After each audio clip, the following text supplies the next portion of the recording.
খেলা দেখা, প্রিয় টিমের জয় উদযাপন করা অবশ্যই আনন্দের বিষয়। স্পোর্টস মানুষের ইমোশনের একটা অংশ, এটা অস্বীকার করার কিছু নেই, কিন্তু প্রতিটা জিনিসের একটা লিমিট থাকা দরকার। গত 2-1 দিন আগে আর্জেন্টিনা সাথে যে খেলাটা হয়েছিল,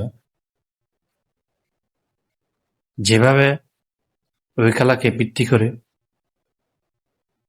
যেভাবে রাস্তায় মিছিল করছে, চিৎকার চেঁচামেচি করছে, প্রশ্ন হলো এটা আসলে কেমন আচরণ? বাংলাদেশ ওয়ার্ল্ড কাপ জিতে গেছে, এটা কি আমাদের জাতিগত কোনো অর্জন?